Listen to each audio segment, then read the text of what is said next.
नर्मदे हर हर हर नर्मदे. कालच्या भागात आपण पाहिले की अंधकाने वर प्राप्त केला आणि तो नगरामध्ये आला. सर्व राज्य राजा येणार म्हणून सजवले होते. नगरात आनंदोत्सव सुरू होता. सगळीकडे जय जयकार सुरू होता. पंचपक्वान्नांचा सुगंध मुदपाक खाण्यामध्ये दरवळत होता. त्यानंतर अंधक बराच काळ मनुष्य लोकात राहिला. पण दुसरीकडे अंधकाने प्राप्त केलेल्या वरामुळे देवगण चिंतेत होते. हा विचार इंद्रासमोर मांडण्यासाठी सर्वजण इंद्राच्या दरबारात आले.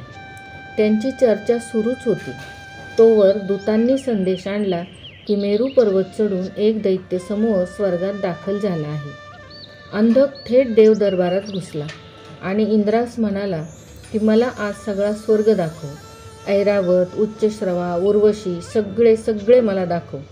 महादेवांकडून यास वर मिळाला आहे म्हटल्यावर मुकाटपणे इंद्राने त्यास सर्व स्वर्ग दाखवला आणि रंगशाळेत बसवून त्याचे आतिथ्य केले. अंधकाने इंद्राणीला पाहिले व तिला प्राप्त करण्याचे विचार व्यक्त करताच देवांनी त्याबरोबर युद्ध करायला सुरुवात केली. परंतु दिलेल्या वराचा प्रभाव देव हरले आणि अंधक इंद्राणीला घेऊन निघून गेला. सर्व देव घडला प्रकार सांगून ब्रह्मदेवास शरण गेले. तेव्हा हतबल ब्रह्मदेव म्हणाले, आता भगवान विष्णूच आपल्याला यातून वाचवू शकतात. घडला सर्व प्रकार देवांनी भगवान विष्णूंना सांगितला. भगवान विष्णूंनी सर्व देवांना स्वर्गात जाण्यास सांगून ते स्वतः पाताळ लोकात गेले. त्या ठिकाणी त्यांनी अग्निअस्त्र सोडून सर्व जल सुकवून टाकले.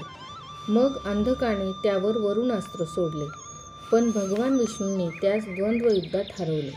आता भगवान विष्णूंना आपण हरवू शकत नाही हा विचार अंधकाच्या मनात आला आणि एक साम उपाय करावा म्हणून त्याने दोन्ही हात जोडून विष्णूंची स्तुती करण्यास सुरुवात केली. त्या स्तुतीने प्रसन्न होऊन ते अंधकास म्हणाले, तुला साक्षात भगवान महादेवांनी वर दिलेला आहे, त्याचा तू सदुपयोग कर. पण तरी अंधक म्हणाला की प्रभू मला उत्तम युद्ध द्या. विष्णूंनी मनात विचार केला, विनाशकाले विपरीत बुद्धी. सांगूनही हा ऐकत नाही म्हटल्यावर भगवान विष्णू म्हणाले, तू एक काम कर. तुला उत्तम युद्ध करायचे आहे तर कैलास पर्वताच्या शिखरास बलपूर्वक हलव. मग भगवान महादेवच तुझ्याशी उत्तम युद्ध करतील. पुढे उद्याच्या भागात आपण पाहू अंधकाने काय केले. मानवांच्या बाबतीतही हे असेच आहे. एखादे कृत्य करताना आतून आपला अंतरात्मा आपल्याला आवाज देत असतो, पण त्याच्या म्हणण्याकडे आपण दुर्लक्ष करतो आणि परमात्मा सावध करूनही आपण ऐकत नाही आणि तो मग फक्त पाहत राहतो, कारण त्याचे परिणाम निश्चितच असतात. पुराणातील काही व्यक्तिरेखा मदांध असल्या तरी त्यांच्या पाठीशी तपश्चर्या आणि पुण्याई असायची. परंतु माणसाचे काय असो, तर अशा प्रकारे अंधकाला उत्तम युद्ध करायचे होते म्हणून तो आता कैलासाच्या दिशेने निघाला. आणि पाहूया उद्याच्या भागात की त्याला उत्तम युद्ध मिळते का, वरप्राप्ती मिळते का मृत्यू मिळतो, हे आपण उद्याच्या भागात पाहणार आहोत. नर्मदे हर हर हर नर्मदे.